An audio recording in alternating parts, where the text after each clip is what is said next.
योगी सरकार ने मदरसे के साथ साथ अब वक्फ की संपत्ति के जांच के आदेश दिए हैं। अब मदरसों के साथ वक्फ की संपत्ति की जांच होगी और अवैध कब्जे भी हटेंगे। ऐसे में अब इस पर असदुद्दीन ओवैसी ने विरोध जताया और कहा कि वक्फ की संपत्ति को सरकार छीनना चाहती है। पहले भी असदुद्दीन ओवैसी के भाई अकबरुद्दीन ओवैसी ने वक्फ की संपत्ति की जाँच की मांग की थी। अब इस पर जहां राष्ट्रीय सामाजिक न्याय मोर्चा के संयोजक आरिफ इकबाल ने असदुद्दीन ओवैसी पर निशाना साधा है। कहा कि उनके भाई वहां तेलंगाना में जांच की मांग करते हैं और बड़े भाई यहां विरोध करते हैं। क्या कुछ कहा है, आइए सुनाते हैं।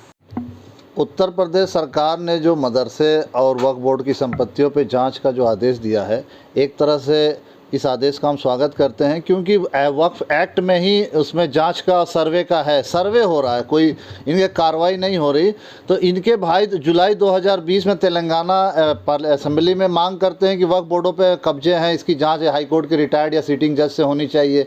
वहाँ आप तेलंगाना में आपका स्टैंड कुछ और है और उत्तर प्रदेश के लिए आपका स्टैंड कुछ और है। आप उत्तर प्रदेश के मुसलमानों को यहाँ पर हमेशा बेवकूफ़ बनाने के लिए तेलंगाना का स्टैंड वहाँ आप हमेशा सपोर्ट में बोलते हैं। वहाँ मस्जिदें गिरा दी गई, सेक्रेटरीट में तमाम रिकॉर्ड है वहाँ पे, लेकिन आप वहाँ साइलेंट रहते हैं। और टीआरएस जो हमेशा केंद्र में एनडीए का सपोर्ट करता है, आप उसको सपोर्ट करते हो। तो उत्तर प्रदेश के मुसलमानों की आँख खुल चुकी है कि लोकसभा चुनाव सिर पर है। इसके मद्देनज़र उत्तर प्रदेश में किसी भी तरह का अगर मुसलमानों के हित में, एक बार हमें सरकार पर भरोसा भी करना चाहिए कि हो सकता है सरकार सर्वे से जो अवैध कब्जे हैं, तमाम कब्जे हट जाएंगे, जो वक्फ बोर्ड की प्रॉपर्टियाँ फ्री हो जाएंगी, मदरसों को ग्रांट मिल जाएगा, ग्रांट आने के बाद इनको तमाम जो कंप्यूटर इंग्लिश के एजुकेशन की सुविधा मिल जाएगी। तो इस तरह से एक बार हमें सरकार पे भरोसा करके देखना चाहिए। लगातार विरोध करना ही और मैसेज देना ही गलत है। आरिफ इकबाल, संयोजक, राष्ट्रीय सामाजिक न्याय मोर्चा।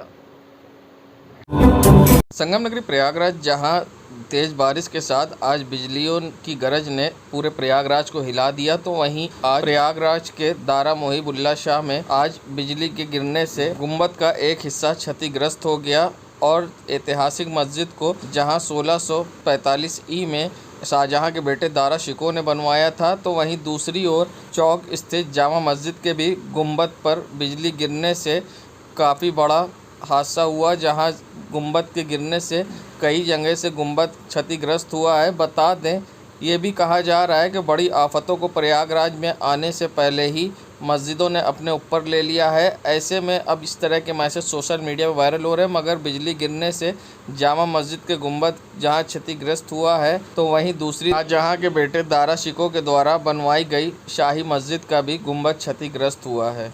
बताते चले, शहर में कई जगह आकाशीय बिजली गिरी है।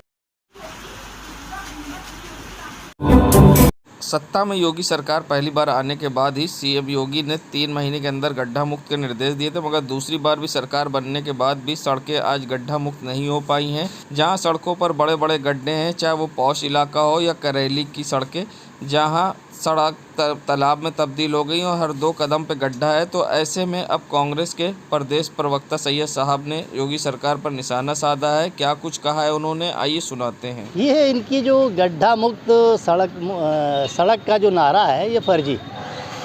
पहले भी इन्होंने गड्ढा मुक्त नारा दिया था, अब भी नारा दे रहे हैं। आज भी सच्चाई ये है कि डेवलपमेंट समाज का ज़ीरो है, चाहे वो सड़क हो, चाहे वो पानी हो, चाहे वो सीवर हो, नाली हो, बजा रही है। आप चले जाइए, पूरा का पूरा अल्लाहपुर बजा रहा है, जहाँ पे कोई सीवरेज सिस्टम नहीं है। आप चले जाइए जॉर्ज टाउन, आधा जॉर्ज टाउन जब पानी भरता है तो जलमग्न हो जाता है। मैं ये कहना चाहता हूँ कि ये लोग सिर्फ सत्ता में काबिज रहना चाहते हैं ध्रुवीकरण के नाम पर, और जनता के हित में कोई काम नहीं करना चाहते। इसीलिए आप देख रहे हैं सड़कें बजा रही है। आप उठाकर देख लीजिए, इधर लगातार अखबार इसको भी हेडलाइन बना रहा है कि शहर की सारी सड़कें और नाली गंदगी पूरी शहर के अंदर बजा रही है। इनका नारा फर्जी है और ये हुकूमत चला रहे हैं। बदकिस्मती से हुकूमत इनके हाथ में आ गई है, जिसका कि ये सही उपयोग नहीं कर रहे जनता के हित में। संगम नगरी प्रयागराज, जहां बीते दिनों बारिश के कारण हटिया में बारजा गिरने के कारण कई लोग की मौत हो गई थी, तो वहीं आज सिविल लाइन के हॉट स्टॉप चौराहे के पास एक कपड़े के शोरूम की बिल्डिंग का बारजा गिरा है, जिससे बड़ी दुर्घटना होते होते बच गई। जहां किसी आदमी को चोट तो नहीं आई, मगर कई वाहन क्षतिग्रस्त हो गए हैं। और आगे शोरूम के बना शो और बारजे का पिलर गिरने से बड़ा हादसा होते होते बच गया है। मगर सबसे बड़ी बात कि मौके पर कोई अधिकारी या पुलिस के जवान नहीं पहुंचे। फिलहाल स्थानीय लोगों ने यहां से गाड़ियां किसी तरह से हटाने की कोशिश की है और लोगों को सचेत किया है। और इसी बिल्डिंग के ऊपर एक बड़ी सी होर्डिंग भी लगाई गई है एडवर्टीजमेंट के लिए। और जबकि बिल्डिंग खस्ता हाल है, ये बड़े सवाल होते हैं। जर्जर बिल्डिंग से हो सकता था बड़ा हादसा। हॉट स्टॉप के चौराहे पर कपड़े के शोरूम का गिरा पिलर, क्या कहना है लोगों का, ये सुनाते हैं। जब चौराहे पे किस बिल्डिंग का बारजा गिरा है, क्या मामला है? हॉट स्टॉप चौराहे पे आधे घंटे तक बारिश हुई, काफ़ी मूसलाधार बारिश हो रही थी और उसी दौरान हम इधर से गुजर रहे थे और उसी दौरान इतनी तेज़ से भीषण आवाज़ सुनाई दी। यहाँ पे एक बगल दाहिने साइड बिल्डिंग थी, कपड़े का शोरूम था, काफ़ी अच्छे शोरूम थे। वहाँ पे काफ़ी भगदड़ मची और उसका सीमेंट का इतना मोटा पिलर था कि वो एकाएक इतने जल्दी टूट गया, टूट के गिरा। कितनी भगदड़ हुई, सारे एम्प्लॉय बाहर निकल के आए। नहीं, किसी को चोट नहीं आई। काफ़ी वाहन 2-3 नीचे खड़े थे, वो क्षतिग्रस्त हो गए। उसको हम लोग मौके पे पूरा खींच के निकाला गया। वहाँ किसी आदमी को और जाने नहीं दिया जा रहा है। आलोक सिंह नाम। नगरी प्रयागराज, जहां एक वीडियो वायरल हुआ था जिसमें मंगेतर के सामने लड़की से दबंगों ने दरिंदगी की थी, जिसका वीडियो सोशल मीडिया पर तेज़ी से वायरल हो रहा था। और ये वीडियो मऊ अहमद थाना क्षेत्र का बताया जा रहा था, जिसके बाद पुलिस ने वायरल वीडियो पर संज्ञान लिया है। साथ ही इस पर अब एसपी गंगापार अभिषेक अग्रवाल का कहना है कि तीनों युवकों की पहचान हो गई है और इन पर गंभीर धाराओं में मामला दर्ज कर लिया गया है। पुलिस अब तीनों युवकों पर कार्रवाई कानूनी कर रही है और क्या कुछ कहा है उन्होंने, आइए सुनाते हैं। सोशल मीडिया में वायरल वीडियो के संबंध में अवगत कराना है कि यह वीडियो थाना मऊआइमा जनपद प्रयागराज का है। पुलिस द्वारा इस प्रकरण में गंभीर धाराओं पर मुकदमा दर्ज किया गया है। अभियुक्तों की शिनाख्त हो गई है। विधिक कार्रवाई अमल में लाते हुए शीघ्र ही इन्हें गिरफ्तार किया जाएगा। किसी भी दोषी को किसी भी दिशा में बख्शा नहीं जाएगा और ठोस से ठोस कार्रवाई की जाएगी। नगरी प्रयागराज, जहां कई दिनों की उमस भरी गर्मी के बाद फिर एक बार बरसात ने दस्तक दी है और अब आज जहां तेज़ बारिश के साथ बिजली भी चमकती दिखाई दी। और ऐसे में लोगों ने बिजली की कड़क से सड़क किनारे आसरा लिया और लोग अपनी गाड़ियों को सड़क किनारे खड़े होकर शेड में खड़े हो गए। बता दें, कई दिनों के बाद इस तरह की तेज़ बारिश हुई है, जिससे लोगों को अब गर्मी से राहत मिलेगी और साथ ही मौसम भी अच्छा हो गया है। और ऐसे में लोगों को, जहां मौसम तो अच्छा हुआ मगर तेज़ बारिश के साथ बिजली ने लोगों की मुश्किलें बढ़ा दी और लोगों को सड़क के किनारे सहारा लेना पड़ा, जिससे लोगों को बरसात से काफ़ी परेशानी का सामना भी करना पड़ा। पुराने शहर में आप देख सकते हैं, बाज़ारों में सन्नाटा छा गया तेज़ बारिश के कारण और लोग अपनी दुकानों को ढांकते दिखाई दिए और बारिश से बचते दिखाई दिए।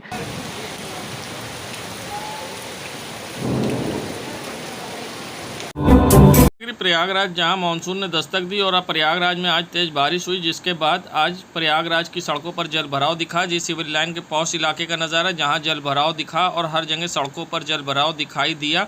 और ऐसे में लोगों को काफ़ी परेशानी का सामना करना पड़ा। तो यहीं बक्सी बाज़ार में भी जल भराव हुआ और सिविल लाइन के चौराहों पर जल भराव के साथ साथ जहां करेली क्षेत्र में बारिश ने फिर से तबाही मचाई और करेली की 60 फीट रोड और अन्य सड़कों पर जल भराव दिखाई। बता दें, तेज़ बारिश ने जहां करेली के 60 फीट के साथ साथ गड्ढा कॉलोनी में फिर से बाढ़ की स्थिति पैदा कर दी है। करीब 5 से 6 फीट घरों में पानी घुस गया है, जिससे लोग घरों में कैद हो गए हैं। ऐसे में मदद ना मिलने से स्थानीय लोगों में आक्रोश है और लोगों का कहना है कि हर साल की ये समस्या हो गई, जिससे उनको निजात नहीं मिल रहा। ऐसे में उन्होंने जिलाधिकारी कार्यालय का घेराव करने की बात कही है और साथ ही उन्होंने आत्मदाह की भी चेतावनी दी है। ऐसे में क्या कुछ कहना है स्थानीय लोगों का, आइए सुनाते हैं आपको।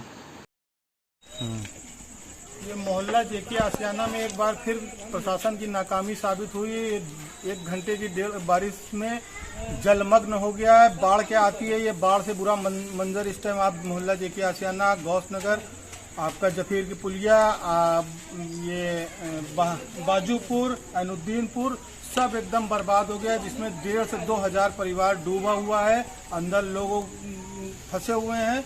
इस वक्त कम से कम 4 से 5 फीट पानी आ चुका। जिम्मेवार व्यक्ति यहाँ पे आने का और इस समस्या से हम लोग को निजात दिलाने का अभी तक किसी ने काम नहीं किया। और अब यहाँ के लोग इतना त्रस्त हो चुके हैं, लगातार मेरे पास फोन आ रहा है कि मैं अगर कल तक जो है यहाँ पे प्रशासन नहीं आता है तो 2 से 3 दिन में यहाँ लोग डीएम ऑफिस का घेराव करेंगे और आत्मदाह करने पे मजबूर होंगे। मैं नदीम अली, समाज सेवी।